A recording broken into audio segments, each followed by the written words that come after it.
मेरे प्यारे देशवासियों, मन की बात में हम हर बार देशवासियों की ऐसी सफलताओं की चर्चा करते हैं जो हमारे चेहरे पर मीठी मुस्कान बिखेर देती है। अगर कोई सक्सेस स्टोरी मीठी मुस्कान भी बिखेरे और स्वाद में भी मिठास भरे, तब तो आप इसे जरूर सोने पर सुहागा कहेंगे। हमारे किसान इन दिनों शहद के उत्पादन में ऐसा ही कमाल कर रहे हैं। शहद की मिठास हमारे किसानों का जीवन भी बदल रही है, उनकी आय भी बढ़ा रही है। हरियाणा में यमुनानगर में एक मधुमक्खी पालक साथी रहते हैं, सुभाष कंबोज जी। सुभाष जी ने वैज्ञानिक तरीके से मधुमक्खी पालन का प्रशिक्षण लिया। इसके बाद उन्होंने केवल 6 बॉक्स के साथ अपना काम शुरू किया था। आज वो करीब 2000 बॉक्सेस में मधुमक्खी पालन कर रहे हैं। उनका शहद कई राज्यों में सप्लाई होता है। जम्मू के पल्ली गांव में विनोद कुमार जी भी 1500 से ज्यादा कॉलोनियों में मधुमक्खी पालन कर रहे हैं। उन्होंने पिछले साल रानी मक्खी पालन का प्रशिक्षण लिया है। इस काम से वो सालाना 15 से 20 लाख रुपए कमा रहे हैं। कर्नाटका के एक और किसान है मधुकेश्वर हेगड़े जी। मधुकेश्वर जी ने बताया कि उन्होंने भारत सरकार से 50 मधुमक्खी कॉलोनियों के लिए सब्सिडी ली थी। आज उनके पास 800 से ज्यादा कॉलोनियां हैं और वो कई टन शहद बेचते हैं। उन्होंने अपने काम में इनोवेशन किया और वो जामुन शहद, तुलसी शहद, आंवला शहद जैसे वानस्पतिक शहद भी बना रहे हैं। मधुकेश्वर जी, मधु उत्पादन में आपके इनोवेशन और सफलता आपके नाम को भी सार्थक करती है। साथियों, आप सब जानते हैं कि शहद को हमारे पारंपरिक स्वास्थ्य विज्ञान में कितना महत्व दिया गया है। आयुर्वेद ग्रंथों में तो शहद को अमृत बताया गया है। शहद न केवल हमें स्वाद देता है, बल्कि आरोग्य भी देता है। शहद उत्पादन में आज इतनी अधिक संभावनाएं हैं कि प्रोफेशनल पढ़ाई करने वाले युवा भी इसे अपना स्वरोजगार बना रहे हैं। ऐसे ही एक युवा है यूपी में गोरखपुर के निमित सिंह। निमित जी ने बीटेक किया है। उनके पिता भी डॉक्टर हैं, लेकिन पढ़ाई के बाद नौकरी की जगह निमित जी ने स्वरोजगार का फैसला लिया। उन्होंने शहद उत्पादन का काम शुरू किया। क्वालिटी चेक के लिए लखनऊ में अपनी एक लैब भी बनवाई। निमित जी अब शहद और बी वैक्स से अच्छी कमाई कर रहे हैं और अलग अलग राज्यों में जाकर किसानों को प्रशिक्षित भी कर रहे हैं। ऐसे युवाओं की मेहनत से ही आज देश इतना बड़ा शहद उत्पादक बन रहा है। आपको जानकर खुशी होगी कि देश से शहद का निर्यात भी बढ़ गया है। देश ने national beekeeping and honey mission जैसे अभियान चलाए। किसानों ने पूरा परिश्रम किया और हमारे शहद की मिठास दुनिया तक पहुंचने लगी। अभी इस क्षेत्र में और भी बड़ी संभावनाएं मौजूद है।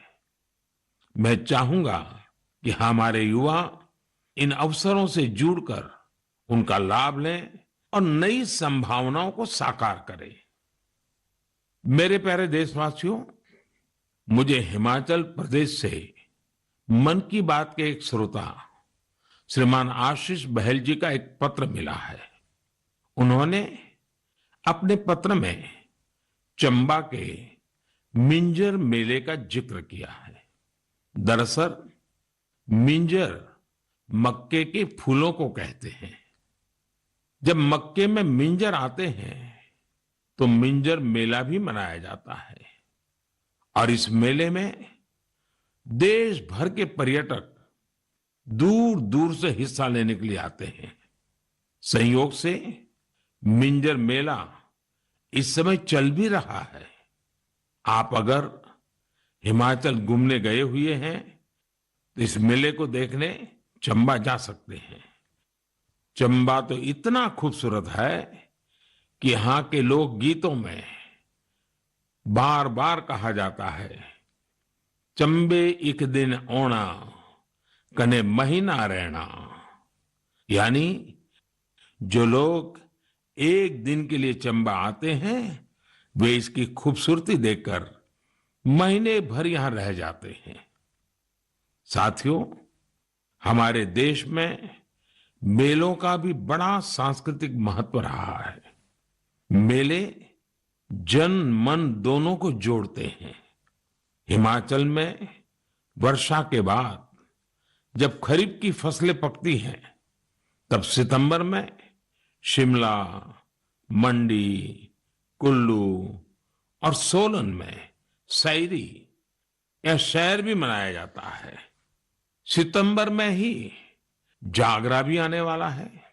जागरा के मेलों में महासु देवता का आह्वान करके बीसू गीत गाए जाते हैं। महासु देवता का ये जागर हिमाचल में शिमला, किन्नौर और सिरमौर के साथ साथ उत्तराखंड में भी होता है। साथियों, हमारे देश में अलग अलग राज्यों में आदिवासी समाज के भी कई पारंपरिक मेले होते हैं। इनमें से कुछ मेले आदिवासी संस्कृति से जुड़े हैं तो कुछ का आयोजन आदिवासी इतिहास और विरासत से जुड़ा है। जैसे कि आपको अगर मौका मिले तो तेलंगाना के मेडारम का 4 दिवसीय समक्का सरलम्मा जात्रा मेला देखने जरूर जाइए। इस मेले को तेलंगाना का महाकुंभ कहा जाता है। सरलम्मा जात्रा मेला 2 आदिवासी महिला नायिकाओं समक्का और सरलम्मा के सम्मान में मनाया जाता है। ये तेलंगाना ही नहीं बल्कि छत्तीसगढ़, महाराष्ट्र और आंध्र प्रदेश के कोया आदिवासी समुदाय के लिए आस्था का बड़ा केंद्र है। आंध्र प्रदेश में मारीदम्मा का मेला भी आदिवासी समाज की मान्यताओं से जुड़ा बड़ा मेला है।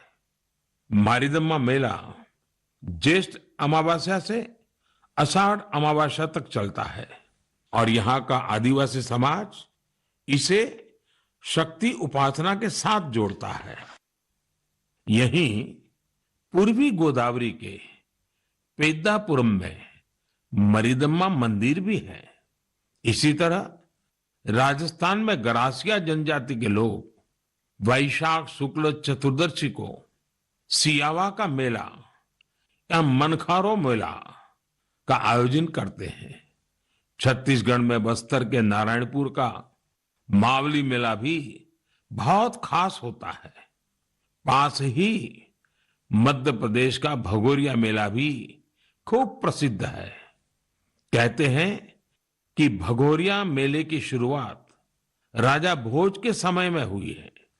तब भील राजा कासूमरा और बालून ने अपनी अपनी राजधानी में पहली बार ये आयोजन किए थे।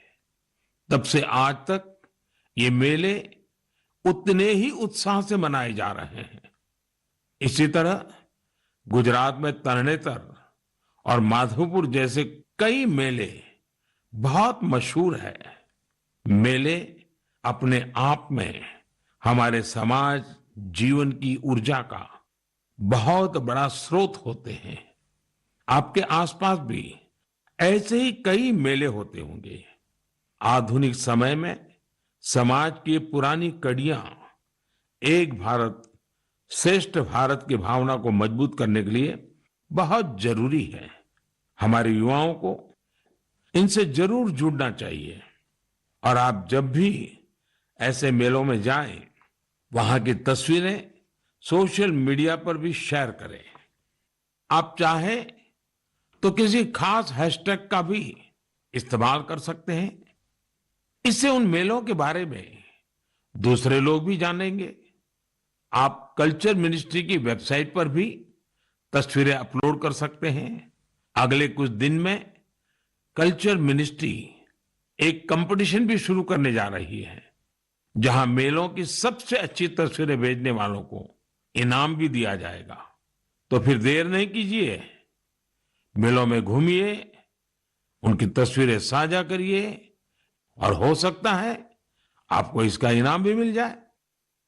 मेरे प्यारे देशवासियों, आपको ध्यान होगा मन की बात के एक एपिसोड में मैंने कहा था कि भारत के पास टॉयज एक्सपोर्ट्स में पावर हाउस बनने की पूरी क्षमता है। मैंने स्पोर्ट्स और गेम्स में भारत की समृद्ध विरासत की खास तौर पर चर्चा की थी। भारत के स्थानीय खिलौने परंपरा और प्रकृति दोनों के अनुरूप होते हैं, इको फ्रेंडली होते हैं। मैं आज आपके साथ भारतीय खिलौनों की सफलता को शेयर करना चाहता हूं। हमारे यंगस्टर्स, स्टार्टअप्स और एंटरप्रेन्योर्स के बूते हमारी टॉय इंडस्ट्री ने जो कर दिखाया है, जो सफलताएं हासिल की है, उसकी किसी ने कल्पना भी नहीं की होगी। आज जब भारतीय खिलौनों की बात होती है तो हर तरफ वोकल फॉर लोकल की ही गूंज सुनाई दे रही है। आपको ये जानकर भी अच्छा लगेगा कि भारत में अब विदेश से आने वाले खिलौनों की संख्या लगातार कम हो रही है। पहले जहां 3,000 करोड़ रुपए से ज्यादा के खिलौने बाहर से आते थे, वहीं अब इनका आयात 70% तक घट गया है। और खुशी की बात यह कि इसी दौरान भारत ने 2,600 करोड़ रुपए से अधिक के खिलौनों को विदेशों में निर्यात किया है, जबकि पहले 300-400 करोड़ रुपए के खिलौने ही भारत से बाहर जाते थे। और आप तो जानते ही हैं कि ये सब कोरोना काल में हुआ है। भारत के टॉय सेक्टर ने खुद को ट्रांसफॉर्म करके दिखा दिया है। इंडियन मैन्युफैक्चरर्स अब इंडियन माइथोलॉजी, हिस्ट्री और कल्चर पर आधारित खिलौने बना रहे हैं। देश में जगह जगह खिलौने के जो क्लस्टर्स हैं, खिलौने बनाने वाले जो छोटे छोटे उद्यमी हैं, उन्हें इसका बहुत लाभ हो रहा है। इन छोटे उद्यमियों के बनाए खिलौने अब दुनिया भर में जा रहे हैं। भारत के खिलौना निर्माता विश्व के प्रमुख ग्लोबल टॉय ब्रांड्स के साथ मिलकर भी काम कर रहे हैं। मुझे ये भी बड़ा अच्छा लगा कि हमारा स्टार्टअप सेक्टर भी खिलौनों की दुनिया पर पूरा ध्यान